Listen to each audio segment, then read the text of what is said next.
This week, we've shown you the lengths some families will go to get help for their autistic children. There's no national strategy, and levels of support vary greatly from province to province, leaving many families in despair. Tonight, our Shirlee Engel talks to one politician who's using his own personal experience to push for change. Mike Lake is in a unique position in Canada's fight against autism. A father living it every day. And then you first meet Jade and you see a kid that's like a 3 or 4-year-old in a 17-year-old's body right now. A federal politician with the power to influence policy. Mr. Speaker, I never dreamt I'd have a son with special needs.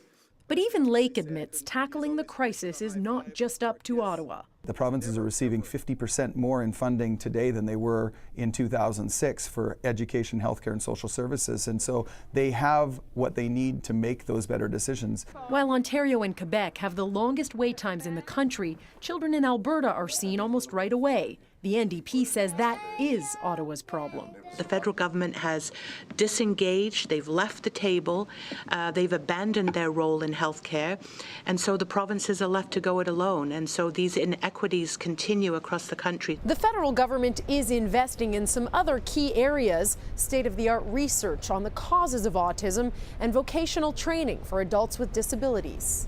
But as far back as 2007, a Senate report warned we're heading for disaster without a national autism strategy.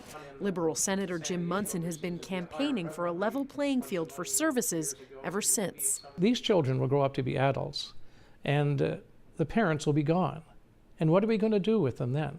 We're going to spend a lot more money that we'd have to spend right now. But what does that strategy look like? Consistent standards would be helpful. Vicky Harvey represents provincial autism societies. She says a lack of trained professionals is part of the problem, but some progress is being made on the front lines. School boards have really started to understand the needs of the children with autism, their pupils, and have educated themselves and created specialists to be able to develop the programming. Lake hints Ottawa is willing to do more. As we get our budget balanced by 2015, it will give our government an opportunity that other governments around the world don't have to ensure that we maintain the level of programs and services that Canadians need. But just how and when remains unclear.